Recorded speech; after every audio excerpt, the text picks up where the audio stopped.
4,000 రూపాయలు నిరుద్యోగ భృతి ఇస్తామని చెప్పి యువతను పూర్తిగా మోసం చేయడమే కాదు, కనీసం బడ్జెట్ అలొకేషన్ లో కూడా వారికి కనీసం పట్టించుకున్నటువంటి పార్టీ ప్రభుత్వం ఏదైనా ఉందంటే ఇది కాంగ్రెస్ ప్రభుత్వం అని మరొకసారి తెలియజేస్తా ఉన్నాను.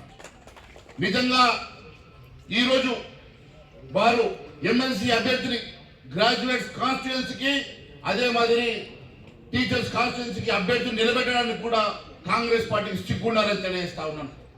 ఎందుకంటే ఏ ఒక్క గ్రాడ్యుయేట్కి ఇచ్చినటువంటి హామీ నెరవేర్చలేదు, ఏ ఒక్క నిరుద్యోగ యువతకి ఇచ్చినటువంటి హామీ నెరవేర్చలేదు, ఏ ఒక్క హామీ నెరవేర్చకుండా ఈరోజు ఏ ముఖం పెట్టుకుని ఓట్లు అడుగుతారని అడుగుతా ఉన్నాను. అదే మాదిరి టీచర్స్ కి ఇప్పటి వరకు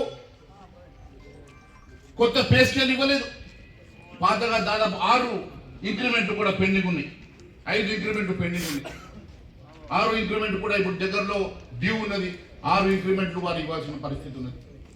6 ఇంక్రిమెంట్లు ఇవ్వలేదు, కొత్త రివైజ్ పే స్కేల్ ఇవ్వలేదు, వారికి నెల జీతం కూడా ఇచ్చే పరిస్థితులు ఈ రాష్ట్ర ప్రభుత్వం లేదంటే ఈరోజు ఒకవైపు టీచర్స్ కమ్యూనిటీని పూర్తిగా మోసం చేసేటువంటి ఈ పార్టీ ఈరోజు ఏ ముఖం పెట్టుకొని టీచర్స్ అభ్యర్థిని బరిలోకి తీస్తా ఉన్నారని అడుగుతా ఉన్నా. అదే మాదిరి గ్రాడ్యుయేట్ కాన్స్టిట్యుయెన్సీలో కూడా ఏ ఒక్క యువతకు మేలు చేయని, ఏ ఒక్క యువతకు ఇచ్చినటువంటి యువ డిక్లరేషన్ ని ఇంప్లిమెంట్ చేయని ప్రభుత్వం ఏ ముఖం పెట్టుకొని ఈరోజు మరి అభ్యర్థి నిలబెడతారని చెప్పి అడుగుతా ఉన్నాను. అంతేకాకుండా ఇంకా నేను లోతులకు వెళ్ళదలుచుకోలే, ఎందుకంటే రైతు అంశాలు ఉన్నాయి. ఇప్పుడే మిత్రులు చెప్పినట్లు రైతులను మోసం చేశారు, విద్యార్థులను మోసం చేశారు, యువతను మోసం చేశారు, మహిళలకు ఇస్తామన్న 2,000 పెన్షన్ 4,000 చేస్తామని మోసం చేశారు.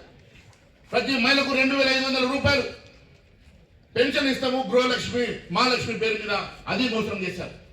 అన్ని రకాలుగా అన్ని ప్రజానీకాన్ని మోసం చేసేటువంటి కాంగ్రెస్ పార్టీని